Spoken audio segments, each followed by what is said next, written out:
Hey guys, welcome to Ball Board and Bundesliga Extras. And just to clarify, this is not a picture of Pep Guardiola talking to an imaginary Mikel Arteta. There are many stories where we see the apprentice ends up doing better than his master. That's exactly what happened in the FA Cup, where Mikel Arteta's Arsenal defeated the mighty Manchester City 2-0 in the FA Cup semi-final and took the opportunity of retaining the title away from Pep Guardiola. Arteta came to Arsenal mid-season, leaving his job as Guardiola's assistant, but how many did really fancy him making a change as big as this in the first season itself? Yet Arteta managed to get the better of the man from whom he learned the true art of coaching. Since becoming a manager, Arteta has tried many different systems at Arsenal. On Saturday, he deployed a back three consisting of Shkodran Mustafi, David Luiz and Kieran Tierney. On paper, this looks like a really weak back three, especially with the reputation that Mustafi and Luiz have. But how well the duo played with Tierney even left the biggest football pundits gobsmacked. Arteta managed to use the trio and a second choice goalkeeper in Emiliano Martinez to stop a rampant Manchester City attack consisting of Gabriel Jesus, Raheem Sterling, Riyad Mahrez, Kevin De Bruyne and David Silva. Arsenal fans have been wanting Mustafi out of the club for a couple of seasons now. While David Luiz has made some unforgivable mistakes this season, so much so that some fans even started to despise him. About Tierney, well, he's a left back who only recently started to get first team football. Hence, their performance as a unit is a testament to the work Arteta has done with this squad. In attack, it was really thrilling to see the trio of Aubameyang, Lacazette and Pepe being entrusted with the responsibility. It isn't often that we see all three of them in the starting 11, and it would not have been possible had Arteta not gone with the 3-4-3 formation. Pepe, Aubameyang and Lacazette are all outright forwards who can't defend much. Actually, if they have to defend, what is the use of having them in the team? Pepe might be able to run a little more than the other two, but the presence of Hector Bellerin and Maitland-Niles as wingbacks allowed the front three to focus only on attack, while the wingbacks provided the balance by doing the dirty work. A clean sheet brought plenty of praise to Arsenal's defense, while the attack looked incredibly promising, with Luiz and Aubameyang getting most of the plaudits. But really, it was the midfield four that was responsible for this complete performance that saw Mikel Arteta tactically outplay his master Pep Guardiola.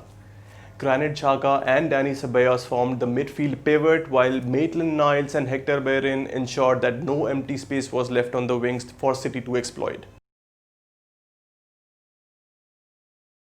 It was Kieran Tierney who used space on the left to put in another good ball for Aubameyang after pulling Kyle Walker out of position, and the former Dortmund striker proved once again that he's one of the best in the world.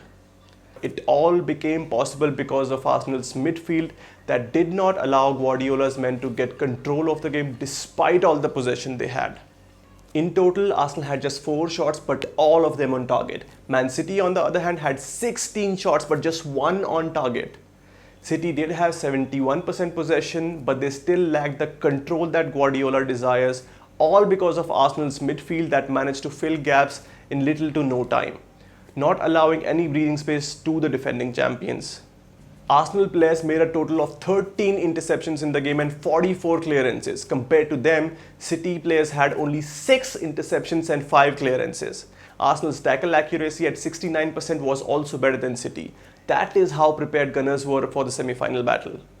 I absolutely take my hat off to Arteta, who got the best out of a group of players that has been so inconsistent throughout the season.